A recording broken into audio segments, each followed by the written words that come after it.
when the sun's shining, you have to bask in it, don't you? That's basically what I'm trying to do at the moment. I'm actually away at the moment. I'm in Bournemouth, so this is why slightly different setting today. I've got to admit, it's probably my favourite one so far. It's really nice out here. This is my in-laws' garden. So hence why I'm out here. I thought it'd be, while it's like this, you've got to enjoy it, haven't you? And I've got to say as well, the weather recently gives you a bit of hope, doesn't it, for this year ahead in terms of summer and stuff. It's been absolutely beautiful. I can't remember a time this warm in terms of, sort of like late March, early April. Do you know what I mean? It's like really proper summer weather. So yeah, you might notice me getting slightly sunburnt as the video goes on, which I typically tend to. Anyway, before we get into the video, talking about Liverpool. If you're new to the channel, do subscribe. It takes 2 seconds to do so. We're doing well with our subscribers. We are growing, but there are a lot of you watching this. It's about a third watching this aren't subscribers. We really do appreciate if you can hit the subscribe button and also hit the like as well, because it just helps us to attract a new audience, and we are a growing channel. We want to keep it growing. So do really appreciate your support. It really does mean everything. We've got some plans as well for the channel coming for next season. It might well be that we're going to offer a tier offering, which will be really helpful if you can help us supporting that. But I'll talk about that a bit more over the summer. We've got a bit of football still to play, haven't we, this season, unfortunately. When I say unfortunately, I'm actually not in a bad place. I'm going to be honest. I sort of said that in a video earlier this week. I know that the mood isn't great at West Ham at the moment, but I don't think it's just down to the fact of some people saying, not happy with Potter and style of football, that kind of stuff. I think a lot of it's just West Ham fans are just a bit exhausted. I think there was so much promise, wasn't there, going into this season when you go back to the summer. Lopetegui, new players, and Steidton, all this whole new West Ham kind of feel to it. And I think that we were all getting, well, certainly myself was quite excited by it and felt like it was a new chapter. It just hasn't worked out. And I feel like now, because we've had Potter come in, and I do feel like he has steadied the ship. And I do feel like, although the results haven't been as wonderful, as exciting as we was hoping for, we was hoping for that new manager bounce. It didn't quite happen. However, I do feel like things have gotten better. I do. But it's a big bloody summer ahead, isn't it? I just kind of want to get there now, and hopefully we can start delivering. And I think if we have a good summer and we get the targets, the majority of our main targets, I feel like the confidence levels will rise. But yeah, let's, as I say, we've got to get through this season first, haven't we? And it's very, very important that we finish things on a high. But as usual, I want to talk about not talk about West Ham. I want to talk about Liverpool first. Let's be frank here. I think any Liverpool fan ahead of this season, if someone said to them they're going to win the Premier League and that'll be your only trophy, I think they're biting your hand off. I don't think many people are expecting Liverpool to be so good as they have been, with the fact they lost Jurgen Klopp last season, or the end of last season, after, how many years was he? 11 years, something like that at Liverpool. Did a tremendous job there. I'm not a particularly big fan of the guy himself, Klopp, to be honest, how he treats the media and stuff and journalists. However, can't take it away from his achievements at Liverpool. Obviously, Liverpool absolutely love him. So it's understandable. So I feel like going into that job, in terms of Arne Slot, who we were linked with, we were really linked with Arne Slot at one stage or another. Feyenoord he did very well at, and he was highly rated. But I felt that whoever went into that job, much like sort of, not as big as was following Sir Alex Ferguson at Manchester United, but not miles away from that. He'd been there quite a fair amount of years. Obviously, Klopp, he was such a big name and such a big character, and that kind of like heavy metal football kind of thing that he had at Liverpool, And I always felt that it was always going to be a real tough task for someone to come in, and I think like many were expecting Liverpool to struggle this season. I thought they would really struggle and have their year or two of transitioning into this new manager's plans and systems, etc. But I'll tell you what, I feel like Slot's just slotted in quite well to Liverpool. And not just that, it's the fact that he's gone in and he hasn't shaken things up too much, which I think was the right thing to do. He's kept the core of the team. He has changed the playing style, but not drastically. And it's just worked out. It really has worked out. And it's quite remarkable now that if you probably ask Liverpool fans, they're probably feeling a little bit disappointed that the fact that they're only going to win the Premier League this season, the fact they would have fancied themselves in the Champions League. Obviously losing the League Cup final to Newcastle, which I thought was brilliant, to be honest. I loved seeing that happen. Great, good for the Geordies and fully deserved. But I think that just shows how well Slot's done. The fact that, you're coming away thinking, it's annoying we've only won the Premier League, which they have. I know they haven't technically won it yet, but they will. Yeah, I mean, as I say, I just think it's been a brilliant season for them overall, and fair play to Slot, because I actually do like him as well. He comes across well in the media. He's quite classy, isn't he? How he deals with people, as I say, very different to Klopp, which I found was spiky, and that's probably the politest term you could use for him, how he handled the media at times. I thought he was just, as a bully. I thought he was a bully, whereas I think Slot's got a bit of class to him. He talks well, and I've been massively impressed with him, actually, and fair play to him. Obviously, the title race is, as I say, done and dusted, and it has been for quite some time. February time, really, wasn't it, that we kind of had it confirmed if there or thereabouts Liverpool win the league. Which is not great viewing in terms of the neutrals, is it? For a league, you expect better. Arsenal obviously haven't really lived up to it this season in terms of Premier League. They've sort of, if anything, I think they're not as strong as they were last season. I know that obviously they've just come off the back of a big win over Real Madrid, but when you just focus on the Premier League, they've not been as good. And Liverpool have just comfortably won it, really. They really have. And as I say, it makes it a little bit on the boring side for most, but Liverpool certainly won't be moaning. Even though they're starting to stutter a little bit now, but I feel like that's kind of expected because they're not really playing for much now. They know that the league's wrapped up. There's not much really they need to do. Just sort of plod along now to the end of the season. So they're tailing off a little bit, but I feel that the recent results, especially the Fulham result as well, I feel like going into this West Ham game, they're going to really want to get things on track. I think Slot's not going to want another hiccup against a team that have, like West Ham, who have struggled this season. So I think West Ham are in for actually a tough game. I can't imagine Liverpool strolling out to that pitch and being on the beach. I think they're going to have to react to the recent results. So I think that could cause us a little bit of a problem. But I'll come to West Ham in a minute. This is obviously on the back as well of the new deal they've got for Mo Salah, which is a big turnaround considering the fact that he's been spending quite a lot of his time, hasn't he? Salah saying to the media quite openly, "I'm leaving. This is my last season at Liverpool." He made it very clear that I feel like he's always made it clear that he wanted the talks to happen. It's not as if he's never looked like a player that's eager to go. It just felt like Liverpool weren't coming forward with it. It's a very strange way of doing things to let something get so late on and then go, we've got a deal done. You'd have thought that had been dealt with sooner, but he has signed a new contract. I don't actually know the details of it in terms of length and all that kind of stuff, but I've seen that he signed a contract. Good news for West Ham, of course, because obviously it gets rid of that Bowen to Liverpool rumour, which has been lingering around. I don't believe it's rubbish anyway. We spoke to spoke to the club. They're not selling Bowen. So there's no concerns there at all in terms of a West Ham perspective, but it's nice to put that to bed now. That the Liverpool talk will completely go away. So I'm pleased about that. Van Dijk's also about to sign a deal, but what this will no doubt in turn do is lift the atmosphere at Anfield for Saturday, which means that obviously we're going to be up against it even further because he's going to want to, sort of sign off his new deal, isn't he, with a couple of goals, I'm sure. So that'll be his intention. So we're going to be up against it. And as I say, they're a team that have suffered a little bit recently with form. So, obviously losing that cup final hasn't helped them. They went out, obviously, of Europe. They've then lost to Fulham. There's a few slip-ups there. So you do imagine they're going to see West Ham as a great opportunity. So let's just get things back on track. Let's get the 3 points because they want to get this league title wrapped up as soon as possible, which is understandable. Talk about West Ham. Team news, there's nothing really to talk about, really. Somerville's still out. He is, as far as we understand it, getting closer to a return from his point of view. West Ham aren't so happy of what's happened here. So it appears that, in a nutshell, what's happened is that he's received this injury and he just doesn't want to get surgery. He believes that he can recover naturally. He wants to try and avoid going under the knife.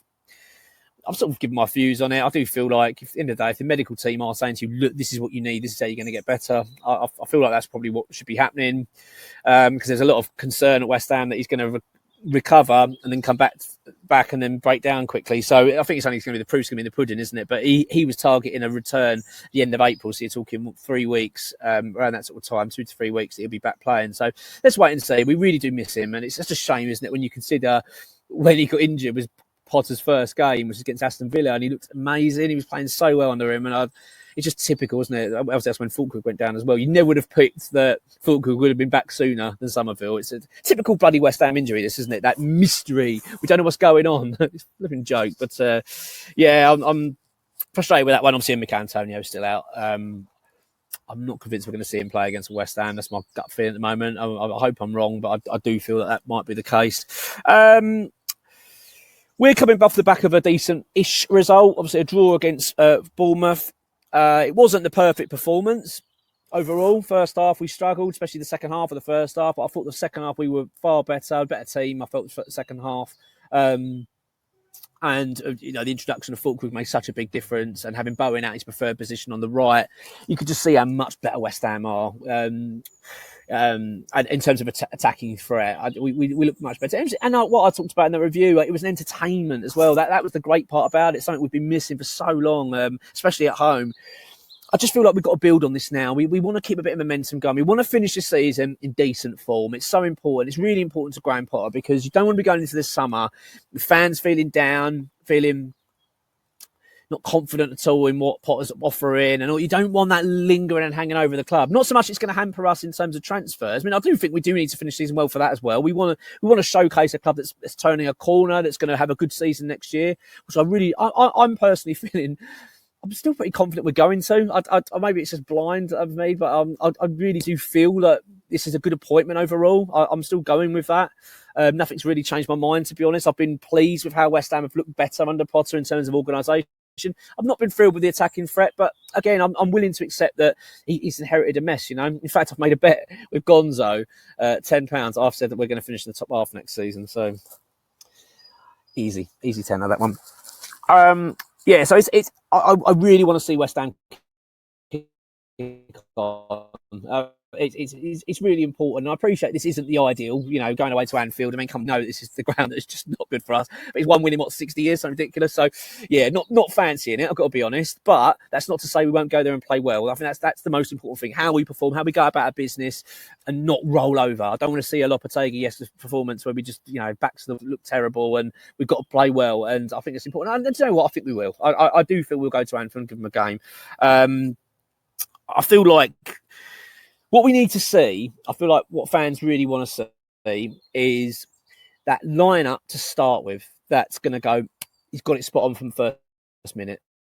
I don't want to keep seeing too much of these changes at half time. I do understand what people have said as well, though, in terms of this being Potter's pre-season, which kind of indicates he is going to be testing things out and working things out. And then obviously if it don't work, change it at half time. So there has to be some sympathy in that regard. But I feel like the fans need to see a good 90 minutes from West Ham overall. So I think the lineup is really important and how we set up. There was a temptation, to be honest, to go back, for me, I'm talking about here, to go back to that back five. I'm going to do my team in a minute, what I'd like to see. Purely because we're playing Liverpool and the memories of beating Arsenal not too long ago at the Emirates. We set up with that back five. We set up really well and it just played into our hands well. I can imagine there is a real big temptation to go down that route. However, that being said, I like the back four that we showed against Bournemouth. I feel like it gives us that extra attacking threat.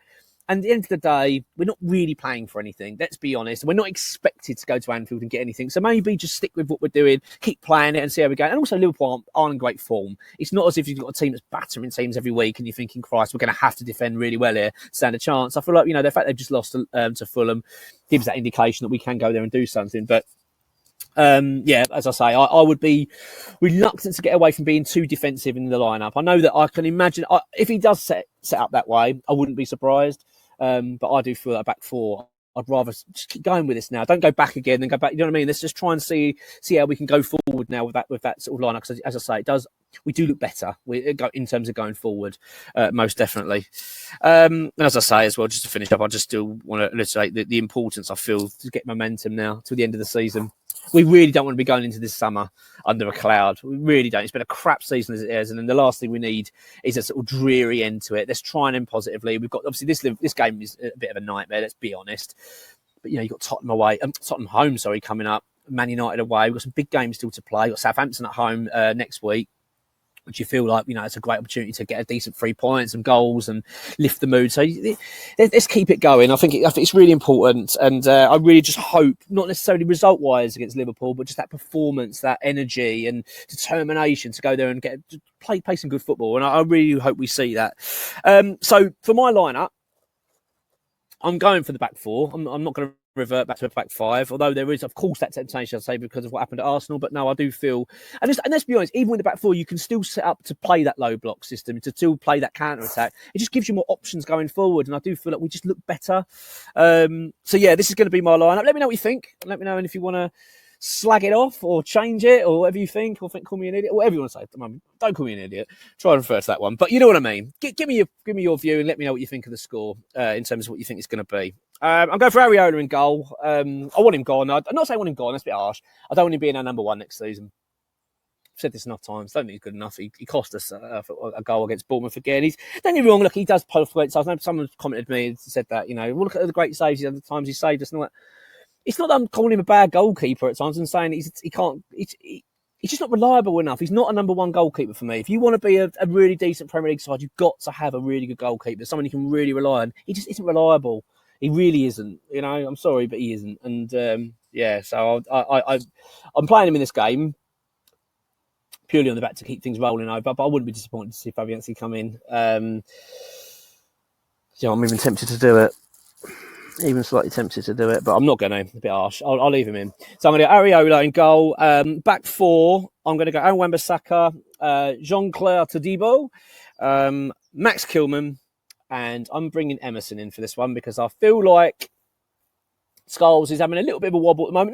Not a big problem. I don't think it's an issue. Part and parcel of being an apprentice, isn't it? Learning your trade, and you have good days and bad. You pick things up. You learn from mistakes. It's just part and parcel of the game. And I thought he struggled a little bit against Bournemouth, and it was a wise move. And I actually think Emerson's actually looked pretty good recently. He played very well against Everton. I thought he looked all right against Bournemouth. So I feel like get him involved. And as I say, against a team like Liverpool as well, I think you need a little bit of a experienced head on your shoulders. I think I would play Emerson in this game, and I'd bring back Scholes for the Southampton game, which I feel like he'd have a bit more opportunity to impress, really. I think Liverpool's a tough ask, especially at Anfield, So, that's what I'm going for. Elephant in the room regarding Todibo and the fallout with Potter. Don't know really enough about it. Don't really want to talk about it too much, in being on honesty. Just feel like it sounds to me like one of those things that happen at football grounds anyway, and in clubs. So I say, it's just normal stuff. I'm not too worried about it. I don't think we've got anything to be concerned about. And I want to see Todibo in there. We look better with him, far better than we do with Mavropanos. Mavropanos just makes us look vulnerable at times. It's not that he's a bad player. I think other players just get a bit nervous when he's on, and I just don't like it. I feel like Todibo, it just breeds a bit more confidence around. So, yeah, absolutely. Wan-Bissaka, Todibo, Kilman, and Emerson back four. I'm then putting Alvarez as sort of a defensive midfielder sitting in front of them. So, effectively, he could be dropping back in to make it a back five, if that makes sense. When we're in possession, push out, and then come on more of the midfield. But I feel like when we're out of possession, which, let's be honest, it's going to be quite a fair amount for this game, you imagine, drop back in a little bit and play more defensive. The two midfielders ahead of him, I'm going to play Lucas Paqueta and Carlos Soler. I didn't think overall, although I did mention him in my review, like match reaction, that I was all right with Souček. I look back at the highlights. I feel like he actually did struggle a fair bit, actually, Souček at times. So I'm going to change him. And also, I feel like I want to see Paqueta, Soler play. I feel like when them two, they're ball-playing players. When we do get in possession, for them to then ping the ball around a bit quickly and try and catch them on the counter. I think you're going to need that. I think with Souček, you're not going to get that. He's not that sort of player, is he?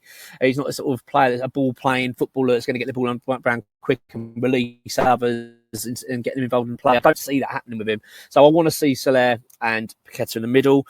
My front three, Bowen out on the right, Mohamed Kudus out on the left, and Nicholas Fullkrug, of course, up front. I don't know if he's fit and available to start. I still think he'll probably come off from the bench. If I'm being honest, I feel like they're sort of nurturing him back in here. But he's such a vital player for us already. You can see how much better we are with him. So I really hope that we get to see him start. It makes such a big difference. But I think we're going to lose, which is a shame. I don't like going into games thinking, feeling that way, but I just do. I think they've just got too much about them. And, let's be honest, we have been pretty horrid this season overall. It's hard to imagine us going to Liverpool and getting a result, but we did it. We did that hybrid. Bloody hell, I'm showing my age now.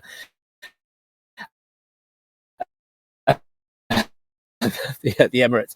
And I just feel like this is the game. Sorry, I've got a bit of a bad signal there. I feel like this is the game where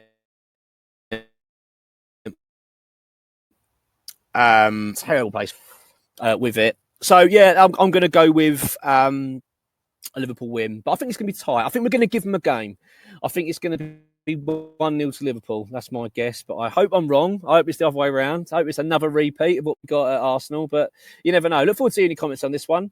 And I'll have some more videos. I will do another one tomorrow. I was going to probably record it today and talk about stuff, but I'm going to record it tomorrow, see what occurs, and then we'll catch up then ahead of the game. And got some exciting announcements coming about this channel soon, and I'll tell you all about it to bits and pieces. But I'll let you know towards the end of the season the plans we've got ahead, and hopefully we can get to your support. But look, until then, you take care, have a good one, enjoy rest of your Friday, and fingers crossed tomorrow. Go on your ones.